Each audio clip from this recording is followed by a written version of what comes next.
set one of them. Here's your water first. Okay. You can add more. Oh, you poured it in there? I just poured it in there. Come on, eggs. You want? That. Then you can add more if you want.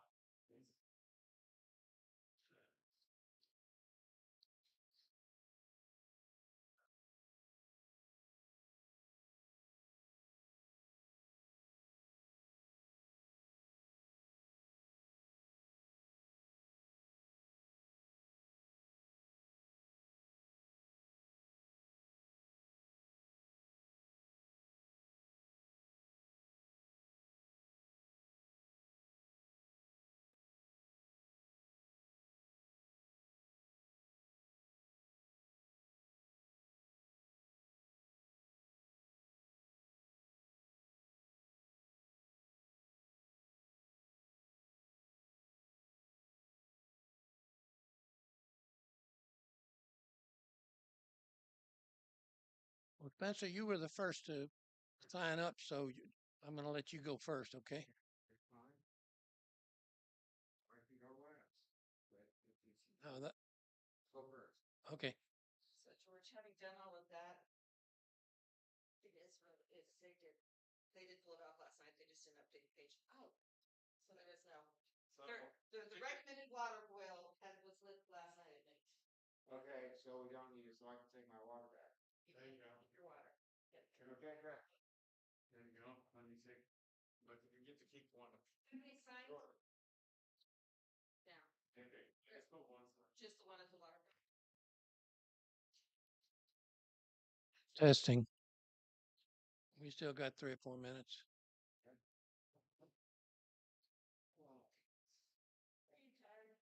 yeah. Did you party too late last night, George? Yeah, let's get 10:30. Yeah. That's too late. Please say that, please. Please say that. Well, listening to it, but I think we're good. Yes, she's done it. Living in San Jose, California. Yeah. You said you think what Chuck said. So your emails are, I can't tell whether it's you or Chuck. I thought If it says Downing Mix, you still should have put down Mix.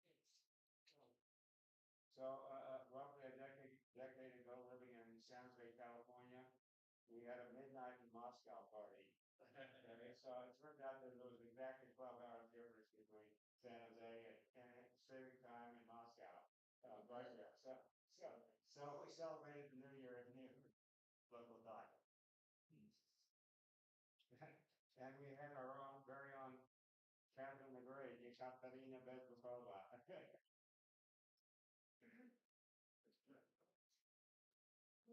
there's Chuck. I need you to sign Here, got a release. yeah, to release, Yeah, where's the makeup artist? Makeup first. there you go. All you have to do is just sign it and print your name. No, we've got plenty. No, I'll give you what I don't use up. Well, unless we get a volunteer. I mean, it's still open if somebody wants to volunteer. You got a spare one? Yeah. Well, also, maybe go make a few more of this so we'll have. It says here, so you fill that with your Oh. blank was.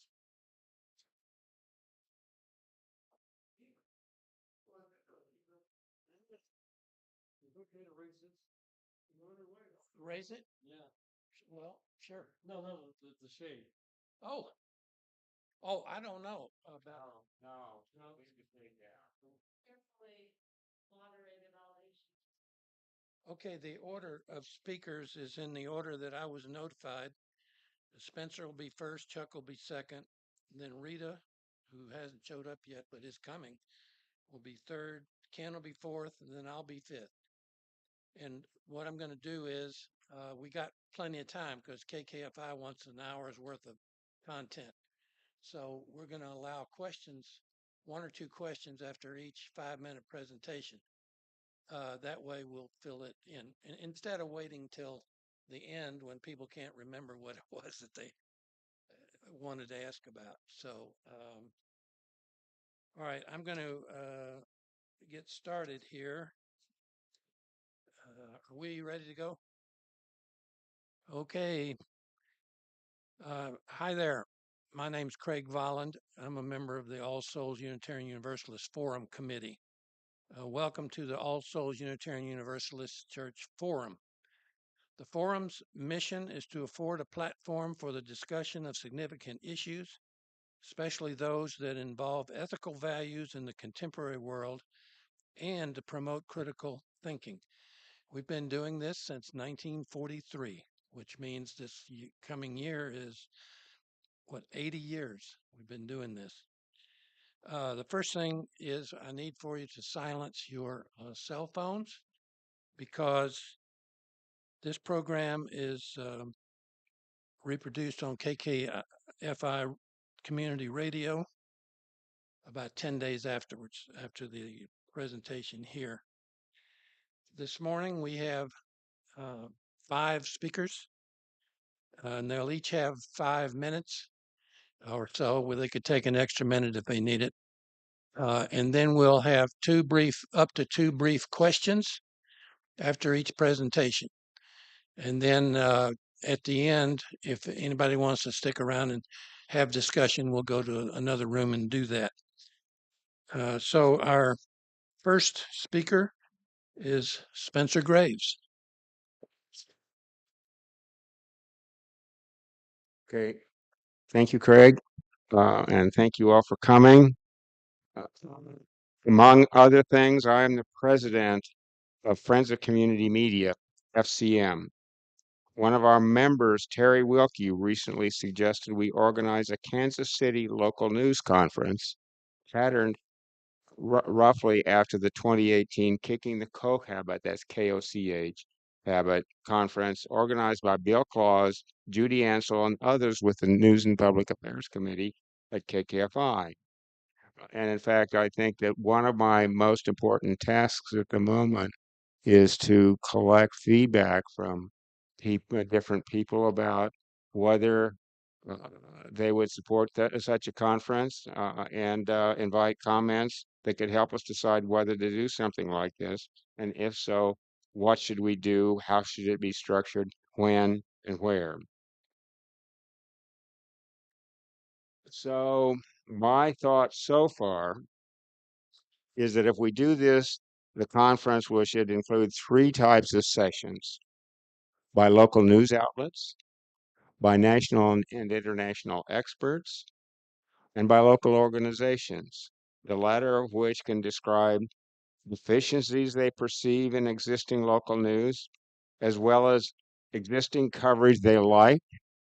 In addition, possibly reporting they think could be reduced to create resources to better cover issues they think are more important. Media scholar Robert McChesney, who addressed All Souls Forum in 2014, has attributed many of the problems we face as a nation to the dramatic decline in the number of independent local news outlets and journalists. Instead, our media landscape is dominated by major corporations who make money by amplifying political discord. This makes it easier for people with power to exploit everyone else. A conference like we were proposing will invite local news outlets to each discuss what they offer. National and international experts can suggest actions they think people here could take to improve the quality, quantity, and use of local news. This, in turn, could help improve the quality of life and of local democracy. I've already gotten commitments from 2 different experts. The first one is Ryan Sorrell, who's the founding editor of the Kansas City Defender. He will address All Souls Forum 3 weeks from today, January 22. His team at the Kansas City Defender has been working hard with reasonable success to understand the differences between different social media platforms and the audiences on each. The Kansas City Defender uses that knowledge to tailor their messaging to the different audiences on those different platforms. They recently won an award from local independent online news, that's Lion Publishers. And by the way, Lion Publishers also helped launch the Kansas City Beacon, that's KCBEACON.org. Their founder, Kelsey Ryan, addressed All Souls Forum early last year. And the other commitment I have obtained so far is from Romery Deval, a member of the board of the French media organization Ambu de Media, Purpose for the Media. Ambu de Media was founded by Julia Cage, whose publications on the political economy of the media have impressed me more than anything else I have seen in that area. She has a PhD from Harvard in economics from Harvard. She is a professor of economics at Sciences Po in Paris, the premier political science university in France. Her book on saving the media appeared in French in 2015. By the end of 2016, it had been published in 10 other languages. What else? I hope that a Kansas City local news conference can help improve the demand, the supply, and the quality of local news in the KC metro area. The prospects for that can be increased if others share their comments, concerns, and ideas with me, perhaps via news@kkfi.org. That's NEWS as a newspaper at kkfi.org. Again, I'm Spencer Graves. Thanks for your attention. And for the audience present here, I've also put sheets of paper out where people can take notes if they so choose. Thank you, Spencer. Does anyone have a question? We're going to have one or two questions. Yes, go ahead, Carol.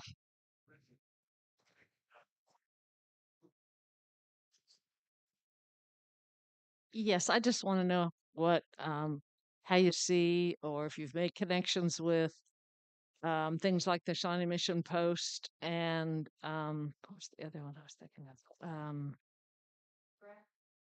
Yeah. Oh, the Flatland part from KCPT. Flatland is part of the Kansas City Media Collective, and I'm hoping to get them, as I haven't approached them yet, but I hope to interest them in participating in any way they feel appropriate. The Shawnee Mission Post will certainly be invited to uh, be one of the presenters. I'm frankly more interested in nonprofit than for profit, and I think the the Shawnee Mission Post is a for profit operation. The KC Media Collective is focusing more on nonprofit. Other questions?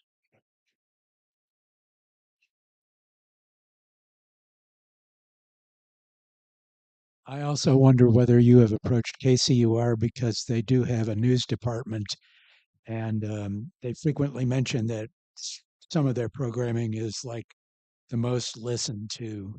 I guess they would mean, I would assume that they mean by local people here, but it could be, if it was online, it could be anybody anywhere. KCUR is also part of the KC Media Collective. I haven't approached them yet. I'm just getting started, so I haven't contacted very many people. This is kind of the most people I've talked to about this so far. All right, and I've only contacted Ryan Sorrell and Ambuli Media, and gotten and nobody else so far. So they're certainly on my agenda. I'd like to ask a quick question. It seems to me like economic viability is crucial for news of any kind. Are you going to include that in the program? And also, what about there used to be a lot of lively small town newspapers in Kansas and Missouri, and wouldn't it be good to at least have a session on how small town newspapers could be revived, perhaps? You bet. So I've got several responses to that. Number one, I mentioned Robert McChesney. A year ago, he and John Nichols published a proposal for distributing 0.15% of GDP to local news nonprofits distributed via local elections. All right. So the idea is that local people would vote for local news outlets. They can't be branches of major corporations. They have to be actually locally owned and controlled. Um, and at most 40%, I've forgotten the details, but they want to distribute and this was, I think the money was like $100 per person per year, which turns out to be basically it could be funded by local municipalities who match what they spend on accounting, on advertising, media, and public relations in citizen-directed subsidies for journalism. I do not want corporate bureaucrats nor government bureaucrats censoring our media. And everybody in the US understands they don't want government bureaucrats. They do not understand that our media today is, in fact, censored by corporate bureaucrats. Did I answer all of them? I was right. I could tell you were getting excited. Oh, I've been working on this for 30 years. Okay, thank you, Spencer. Next speaker is Chuck Downing.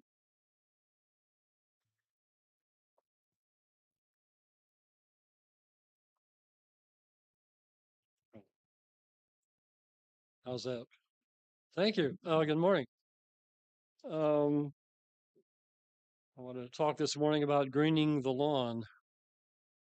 There are about 40 million, there are about 40 million acres of lawn in the continental United States. That's nearly as much as all of the country's national parks combined. There are more acres of turf grass, lawns, golf courses, parks, highway borders than we devote to corn and wheat. Lawns use more water than any other crop and get substantial, often intense use of fertilizers and herbicides. While lawns can function as carbon sinks, this benefit is lost to the energy and water use costs. Rather than alleviating climate change, lawns may be contributing to it. Lawns may be pretty and great for croquet and badminton, but our love of grass comes at an enormous environmental cost, especially in the loss of habitat and species variety. Increasingly, the traditional American lawn has come in for closer scrutiny, and more of us are abandoning regular lawn design and maintenance for practical, environmental, and yes, aesthetic reasons. I think the two greatest challenges we face today are global warming and rapid species extinction from loss of habitat. We need to consider the alternatives. It seems to me one partial solution is to reinvent the lawn. For homeowners and parks managers et al., to reduce our lawn areas and replace them with native grasses and shrubs. How does this help? Little or no need to water, little or no need for the use of herbicides, pesticides, and fertilizers, much less use of power equipment, habitat and species restoration, so critical for honeybees and many other insects and wildlife. Prairie grasses and shrubs would also store much more carbon. second only to trees. This isn't a radical idea. Think about Ellie and Dick Dawson, Marty Ross. Review Gardening in the Heartland by Rachel Snyder, once a member here. During a recent trip to Madison, Wisconsin, I learned some cities now have a no-mow month. They let things grow in the spring, make sure they get finished blooming, and the insects have feed. I also noticed more highway medians and parkways converted to wildflowers and tall grasses. Google the lawn and the environment, or the lawn and global warming. There's lots of helpful information out there.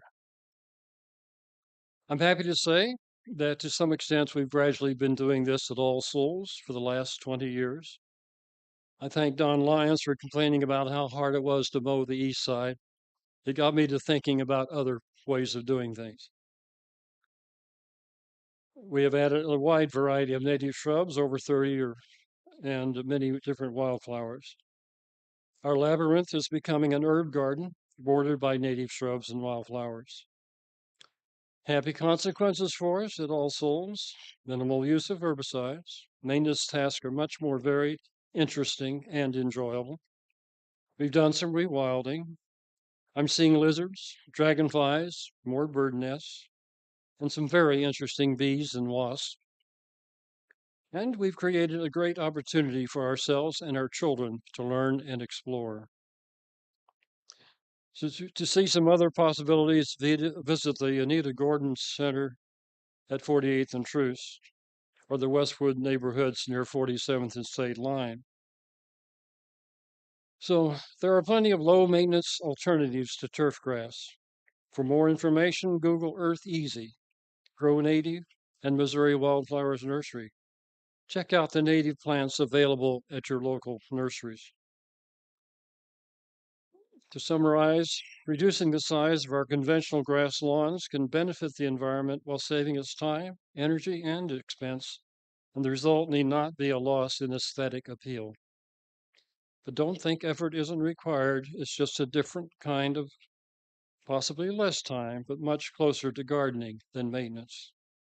And if you'd please imagine the benefits of millions of homeowners, park departments, and highway departments, reduced areas mown. If, as humans, we have dominion over the earth, then we're responsible for its care and maintenance. We must learn best practices. We've created vast wasteland areas and must work to repair and restore them.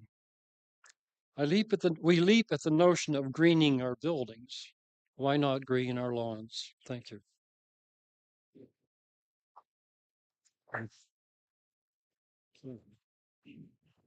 Thank you, Chuck. Do we have any questions? Yeah, Rita, you want to come up here?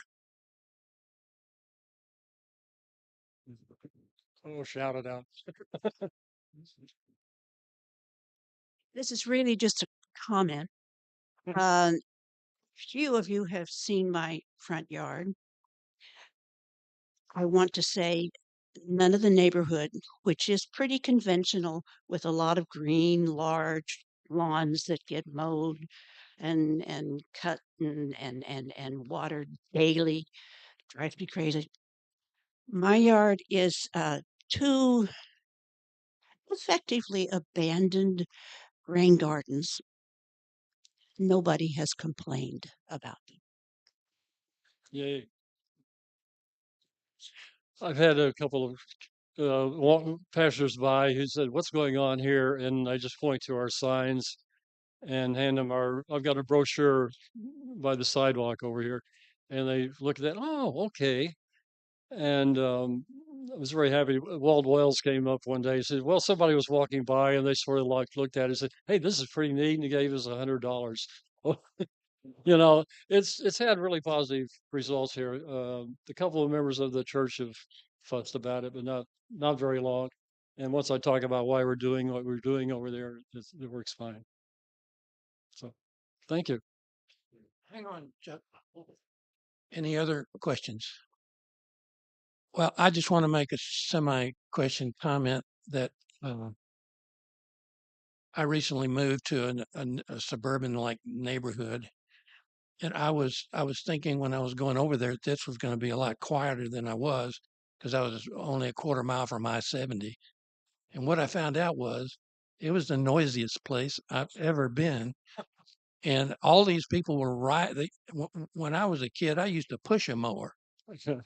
Now all these people are riding around, on top of mowers, and then they got the leaf blowers. So Wow. this doesn't affect climate change perhaps, but it drives me nuts. Well, it does. The gas mower, the lawnmower burns up a lot more gas than the automobile nationwide. So, this power equipment, it's noisy. It's noise pollution as well as very, very damaging. So, thank you.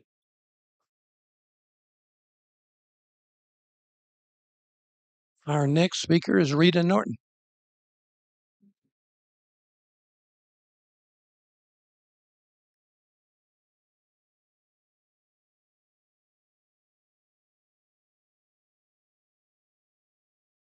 I have two half presentations that I want to make. And neither one of them is terribly serious, but the one that refers to Jim Eller. How many of you remember Jim Eller? Okay. Jim Eller was minister here from 99 to 2009. And when he first got started, I mentioned to him that I was more of a forum person than a service person. And his response was, same difference. I wanted to share that with you.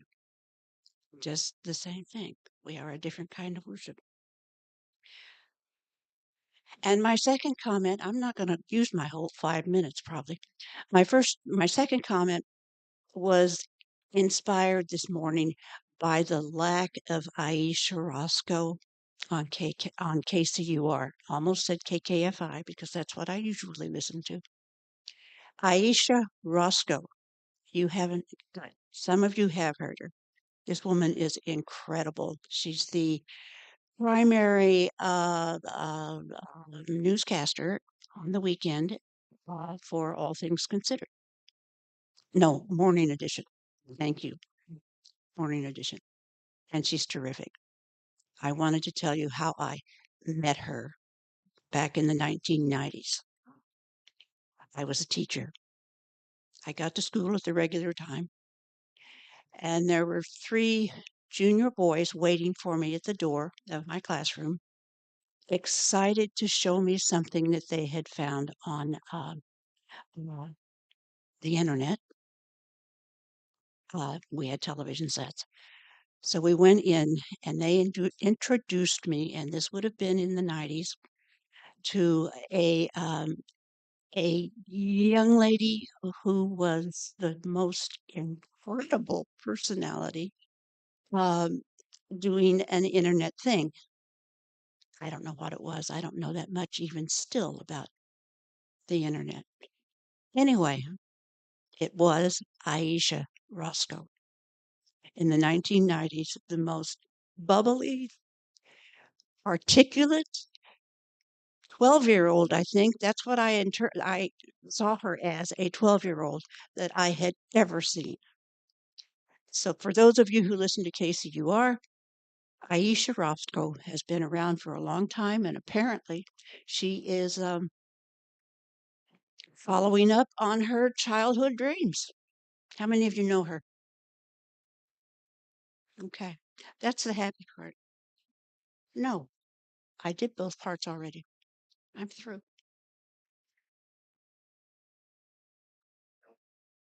Thank you, Rita. Do we have any questions or comments? Yeah. Would you define a forum person for us, for those who might not know what a forum is? This is the forum, and we used to have a lot more people. When we had a lot more people, we were in Bragg. The epidemic, the pandemic, has been used as an excuse to move us to this space. Last week, we only had 20 seats set up. This week, we have 30 seats set up. The form is still the form. We still stick with the original purpose of the form that was established back in 1943. Many of you had not even been born then, and the form has continued for all these years. And the quality has continued for all these years. And it's understandable. I'll say reasons, it's a nice objective word for placing us in this room instead of Bragg, where we were ever since this building opened. We need to get back to Bragg. Last week they only had 20 seats set up. This week we have 30. We need to get back to Bragg, and we need as much pressure for that as we can get.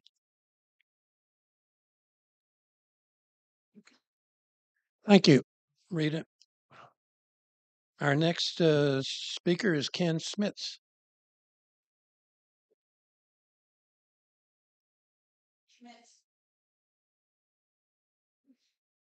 There's other ways to pronounce it incorrectly.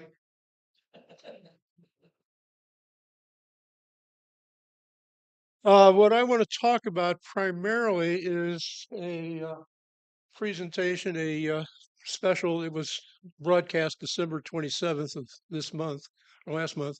The title is Ocean Emergency Currents of Hope, and it was hosted by Prince Albert II of Monaco. And he opened it up with this question: what is the greatest threat to the ocean today? And he gave a few examples, and then he gave the answer. The greatest threat of them all is lack of awareness of the vital importance of the ocean for our very existence. Half of the oxygen in the United States, or in the world, comes from the ocean. Half of it. We now have 21% oxygen in the atmosphere. If it dropped to 15 to 19%, we would be unable to do strenuous work. If it dropped to 8 to 10%, we would be fainting and unconscious. And if it dropped to 6 to 8%, we would be dead in 8 minutes. Corals, let's focus in on the corals. This is a community of marine organisms. There's the coral polyps. There's hundreds to thousands of these that get together and they form a community. And what they do is they secrete calcium carbonate as an outer skeleton, which sticks to the rocks. They share their space with algae. The algae live inside the coral tissue. The algae perform photosynthesis, and that gives off the oxygen. But this is a perfect symbiotic relationship. Algae provide nutrients to the coral. Coral provides protection to the algae. The coral skeleton, it goes further than that, is ghostly white. The algae provide the color. The chlorophyll provides the green and brown, and it produces a variety of pigments, and that makes the hue of the corals. The algae or the coral reefs provide a home for 25% of the ocean species, even though the coral occupies only 1% of the ocean floor. 60% of the fish that humans eat is protected by the corals. It provides protection for land erosion and life. This is because the corals, being off the shore, they absorb roughly about 90% of the energy of waves, storms, cyclones, and floods. 500 million people depend upon the coral reefs for food and income. Tourism is great because you've got these colorful reefs and you've got these colorful fish. Who has not seen and admired tropical fish? Most it is the most diverse ecosystem. There is possibility of medicines from these species that perhaps have not yet been discovered that might help with respect to arthritis, viruses, and cancer. But there's a problem. The problem is bleaching. Bleaching comes about because of global warming. The algae, because of the warmer waters, they're stressed. And as a result, they quit making nutrients. And the starving coral are kind of pissed off at that, and in essence, kick them out. And so the coral becomes the ghostly white, which is what is referred to as bleaching. If the situation continues long enough, the coral will be weakened and die. And this is a loss of habitat for millions of species. Now, there's another problem with respect to uh, the oceans. Half, roughly, of the excess carbon dioxide that is given off by us burning fossil fuels is dissolved in the oceans. Now, if you were a geoengineer, you would say, that's great. What we need to do is enhance the amount of carbon dioxide that's dissolved in the ocean, and that would solve our problem. But since this is a geoengineering result or suggestion, it turns out that you're creating a greater problem than you're solving. And that's because, in my opinion, geoengineers are taught in a compartmentalized way. Nature doesn't recognize compartmentalization. Because the carbon dioxide that goes into the ocean involves some chemistry. The carbon dioxide, when it is dissolved in the ocean, it forms carbonic acid. Carbonic acid dissociates, and so you're acidifying the ocean, but not only that, you're putting carbonates out in the ocean. So there's a competition with respect to the uh, uh, ocean. The carbon dioxide that's dissolved is in competition with the calcium carbonate of the shells, shellfish, and of the uh, coral. So the coral will disappear, and the home and protection of millions will disappear, millions of species. The disappearance of oysters, shrimp, lobsters, and crabs. Other sea life is affected. Predator-prey relationship, for example. At the higher pH, fish do smell with their noses, not necessarily on the plate, but they smell. And the danger, the smell is the smell of tuna. So if they smell tuna, they swim away from it. But with the higher acid, they can't smell. They are subject to predators easily. Other sea life is affected. That the plankton is beginning to struggle making calcium carbonate skeletons. Plankton is the base of everything in the ocean, and the ocean is the base of everything on the planet. And the suggestion at the end of this particular segment is the only hope for the coral reef is that humans lose the capacity to make carbon dioxide. I thank you.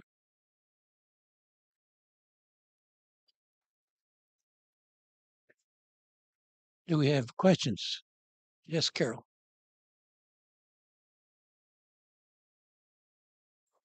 It's been a while as a Midwesterner since I've been to a museum about the ocean and looked at things like coral reefs and read enough. So you also hear from time to time about algae growing and killing things because of its impact. So could you help me understand the differences in algae issues in the ocean? I probably couldn't help you understand it in the sense that I'm not entirely sure I have the answer.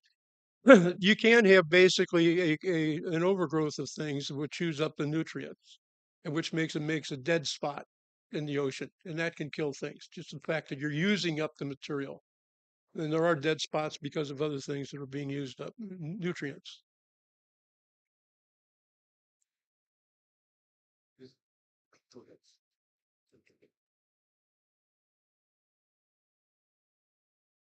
I recently read a really interesting book about this general subject, and I wondered if you could just touch on what plankton is Oh. and how it fits into the whole picture.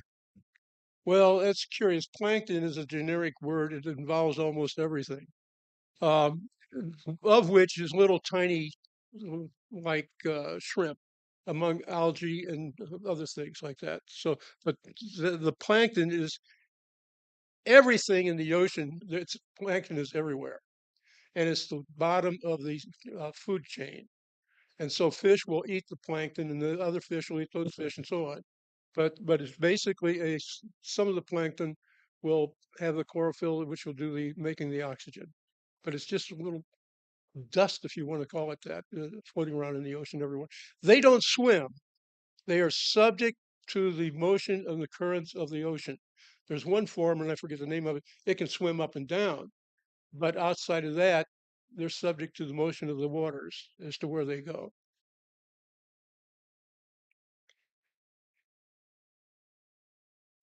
You talked about humans stopping production of carbon dioxide. Just my memory of basic chemistry and human biochemistry, as a matter of fact, any animal that moves moves because they breathe in oxygen that combines with organic chemicals to produce uh, with carbons and organic chemistry is carbons and hydrogen. So hydrocarbons plus oxygen produce carbon dioxide and water. And that's basically, it's a chemical reaction that produces heat and allows us to move. And it's also what happens in the combustion chambers of your automobile. Mhm. Comments? You're right. And the problem basically, you have cycles on the earth, and you have the water cycle, the carbon cycle, and all these kind of cycles. And because of what I would call chemical equilibrium, everywhere, no, you can't touch any part of the universe without disturbing any place else. And they're all in cycles, but the thing is, they're cycles. So they would go through chemical reactions, they would go through physical reactions as cycles. And they may build up and they may not build up. But once you take something that was no longer in the carbon cycle, such as fossil fuel, and you burn it and you put it into the cycle, you're adding carbon dioxide. And it's that additional carbon dioxide, and nature takes a hell of a long time to equilibrate. And it's not going to equilibrate with the stuff we're bringing up from under the ground. Now, you mentioned carbon dioxide and water as being products of burning fossil fuel. There is the statement, and this was measured uh, in 1858, measuring the effectiveness of molecules to absorb heat. Water is the best absorber of heat of all of the ones that were studied. Carbon dioxide, methane, sulfur dioxide, and so on. And, and water is the most effective greenhouse gas. But when you burn fossil fuel, you'll burn to carbon dioxide and to water. Water is involved in another cycle. Water is a responder to heat. It may measure it, it may absorb it, but it doesn't cause temperature rises. It responds to a temperature rise. So it's a responder, whereas carbon dioxide is a forcer.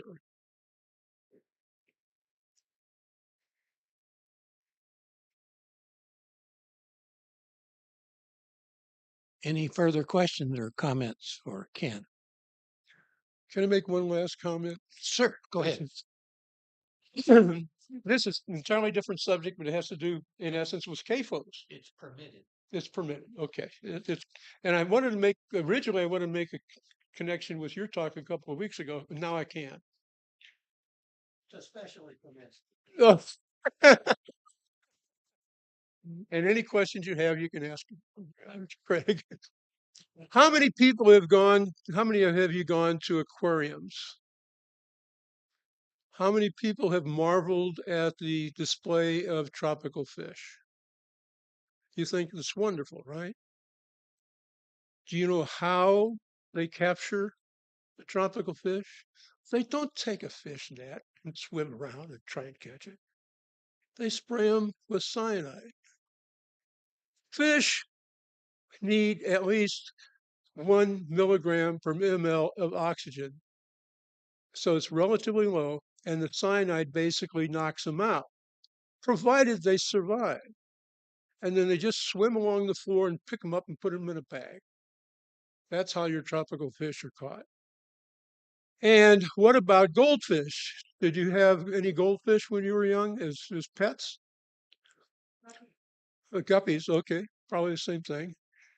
When you go into a fish market, you'll see farm grown and you'll see wild caught. Which one do you buy? Now, in the past, there was a scare, and probably still is. Oh, the wild caught, that's got mercury because we dump everything into the rivers and it goes to the oceans, and the fish are just filled with mercury. So let's get the farm raised. Farm raised are basically another form of CAFOs. They are in a big barrel, big container, and they're swimming around and they're basically side by side. So your goldfish and the food that you eat, that you buy, that is farm raised, are basically CAFO products. What? CAFO? Confined animal feeding operation. So you have these big tanks, and the water is moving around, and you've got thousands of fish in these big tanks, which is the same thing as putting 1,000 cows in a barn. So I just wanted to make a connection to let you know there's other places that CAFOs exist. Right. And I would just like to add one detail to farmed fish Yeah.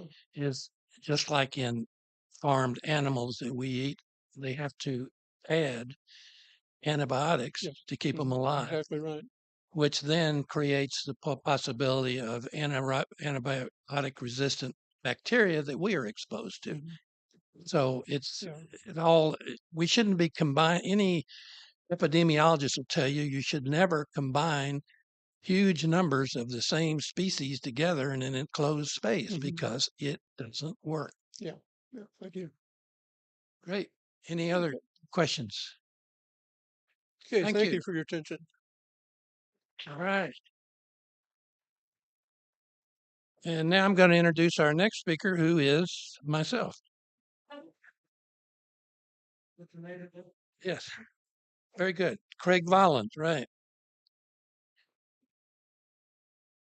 We've heard actually several talks. I wasn't actually aware of what these talks were going to be about, but they really relate to what I wanted to talk about, which is we are faced with, particularly this year because of the war in Ukraine, with a number of kind of existential problems with the planet and the human species. And what we often hear is that climate change is the primary or the number one problem that we face. And then there's also the threat of nuclear war, which has been heightened somewhat because of the Ukraine thing. And one thing I hadn't thought about until today, and that's why we have the forum, is the oceans are in trouble. They have been fished out in many parts of the world and is adding to the problem. I would submit, however, that all of these crises are subsidiary to a bigger crisis, and that is too many people. In just the last month or so, we reached 8 billion people. And only 12 years ago, we reached 7 billion people. So in just 12 years, we added 1 billion people. The projection is in 2036, we will reach 9 billion, which is will be 14 years. But don't think that's a comfort that we're making a little progress. There are too many people in the world, and I wanted to just talk a little bit about uh, how we can approach that. Uh, but first, I've been thinking about this a lot lately. That all around the world, everywhere, Guatemala, Peru now is in chaos. You're seeing everywhere not everywhere, but most countries of the world, you're seeing political instability. There's more of these local militias, terrorist groups running around killing people. You see the situation in Ukraine, and it's hard not to connect a rising tide of instability in the world to the fact that there's more stress on humans because there's so many of us. And if you happen to be in a situation where you can't get enough food or can't survive, then you're going to take actions that cause what we're seeing. So I've been thinking a lot, and have a I don't have all of the ideas that are out there for what we can do. But I think we really need to start thinking more seriously about ways in around the world, but even in the United States, that we can uh, reduce the growth rate of humans. And the two areas that I think we should look at, the most important one that's sort of obvious, and that is the empowerment of women. It's women who have children. And everywhere, because of the long term domination of male, even in the United States, women are constantly subjected, even at a young age, to the male desire for sex, and so they are uh, often intimidated, especially if they're women of low income, so that they have a hard time getting along. They think, well, maybe if I have this man in that he'll help me get out of this. That happens a lot, but we really need to make it possible for women to have the final word about their bodies. So, one of the things that can be done is not only in this country, but around the world where we can arrange it. And there's some nonprofits that are doing it. And that is, we need to provide free contraception everywhere. And uh, and other means of contraception. This is, I think, part of the reason why we had the votes we did recently about abortions. I don't exactly like them, but I think women need to have that option because their body is their own and not some man's. So I think that is the number one thing we can do to slow the growth of population. The other thing that I've thought about for a long time is what is the measure of a successful life? We have, I think, one of the big symptoms of this overpopulation is all the migration we're seeing, not only trying to get to Europe, but to the United States, because obviously you could have a better shot at a better life. So, what do we mean by better life? Um, what is the measure of a successful life? Or another way of putting it, what is the definition of happiness? Unfortunately, what we see in the news all the time is something about a billionaire who's flying around the world in his own jet in these enormous yachts. Have you noticed all these yachts that the Russian billionaires had? They're bigger than what used to be ocean liners, and they had everybody had to have one. All these billionaires had to have a yacht. Well, in the United States, there's a little difference. In our billionaires have to have their own spaceship. so that they can, and we have at least 3 billionaires I know of that are competing to have a space tourism business, which they think. So who's going to be able to afford that? Well, it's other, maybe not billionaires, but multimillionaires are the ones that'll pay $10 million to fly out in space. Why anybody would want to fly out in space, I don't know. You could, okay, okay, you can comment. Uh, I think we can't afford billionaires because what we have is historic inequality in this country and around the world. Economic inequality, social inequality, at least going back to medieval times when every country was ruled by an aristocracy. A couple of them still are. So we have to change. And how you do this, I'm not sure, but I think it's a matter of just um, cultural dispersion of this idea that we need a better uh, definition of happiness and what is considered a good life. And so we need to make it possible for every human, even the 8 billion of them, to have a few things. One is a comfortable place to live. That doesn't mean it has to be a 10-bedroom mansion like we see even in the suburbs of Kansas City. But we need to consider that, well, it's okay just to have a small space, but you have all the things you need to be comfortable, heat and cooling, so on. Because it's heat and cooling, it's the consumption of all the products that all lead to climate change. And it's directly correlated, climate change emissions is directly correlated to the number of people who are trying to have a better life. That's just a fact. So that has to be the basic crisis. So other things is food. Everybody needs to have food.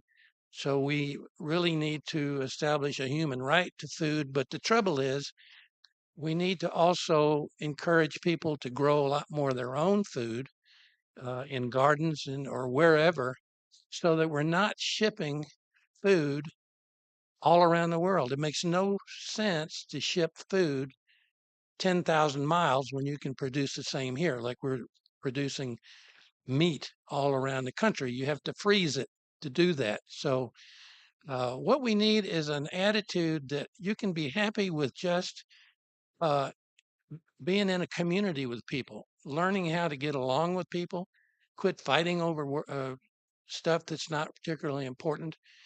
So, and that also means having a more of a local home focus instead of flying all over like these big corporate types are always flying around in their own jets. We can't afford anymore to have people using their own jets all the time. And so, anyway, that's basically my comment. We need a new definition of happiness that greatly reduces the amount of useless, egocentric consumption that's going on today. And so, I guess that's what I had to say about that.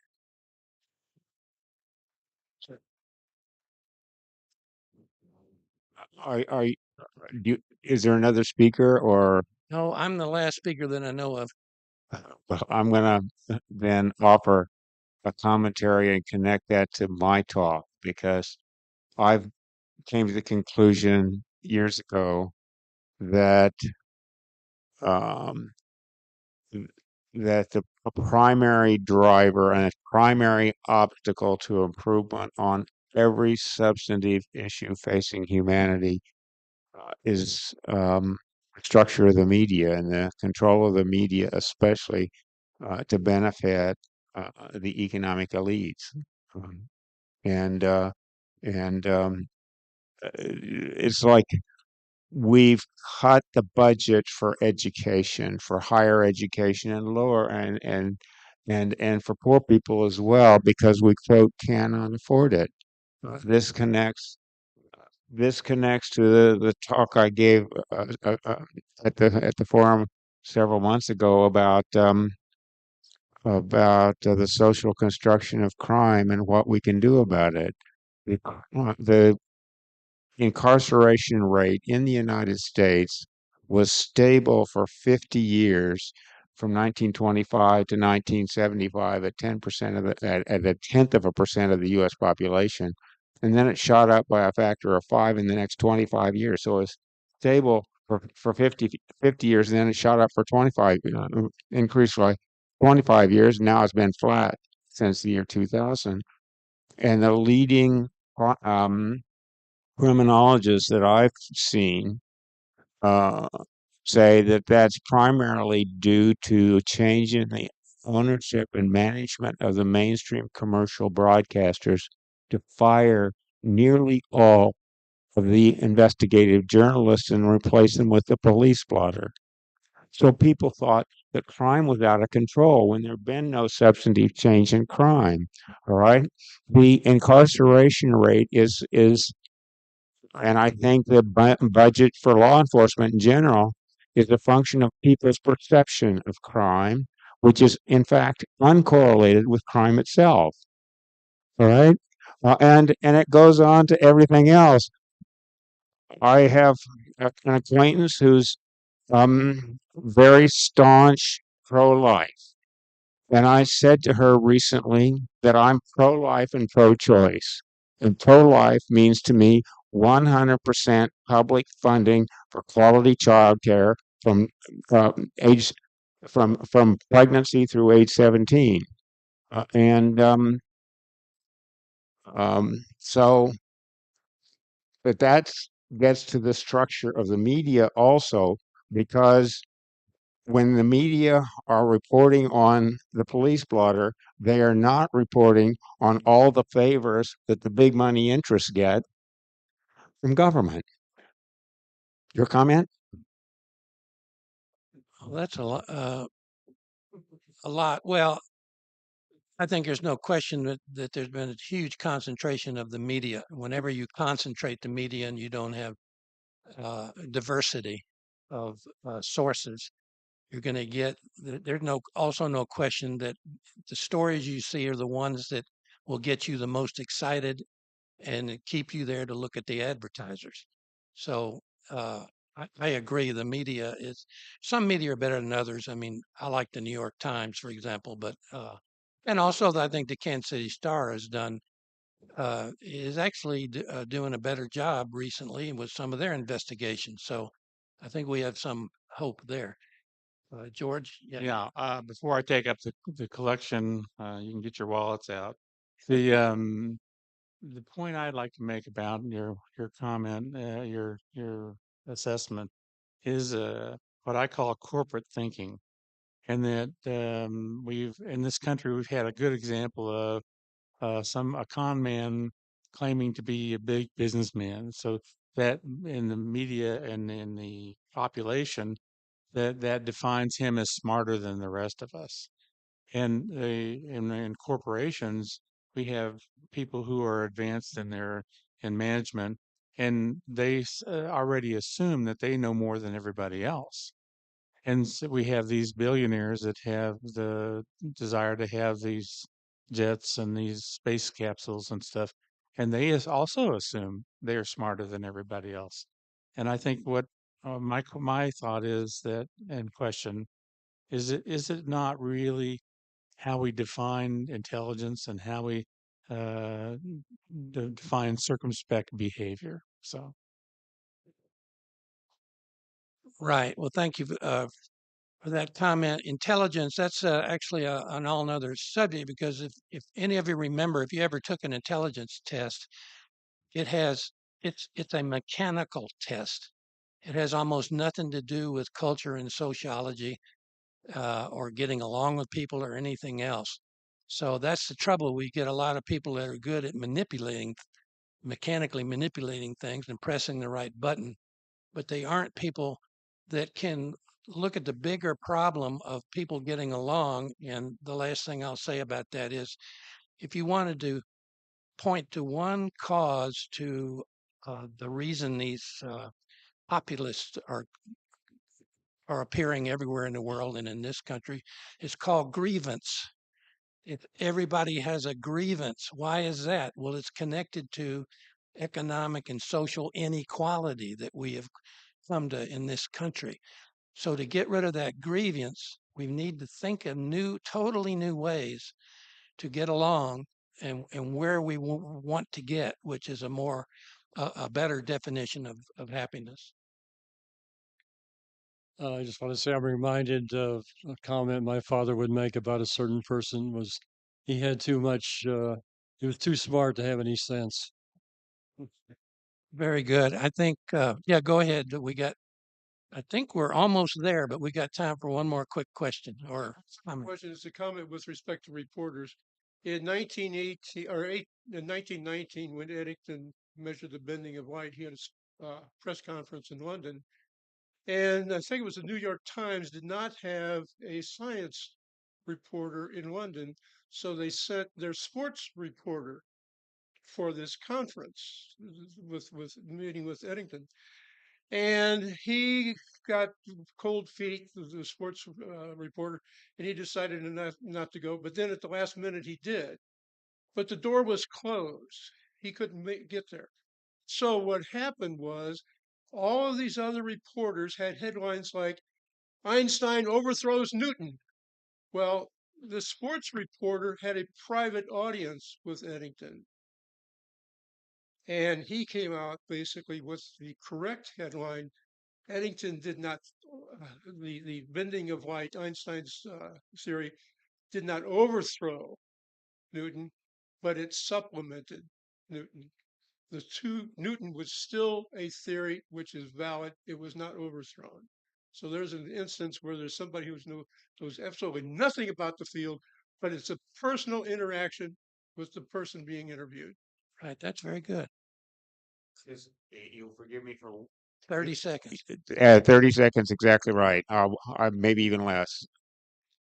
I failed to mention in income inequality in the United States began to increase in around the same time as the major broadcasters began firing all their investigative journalists. So it's got the same cause.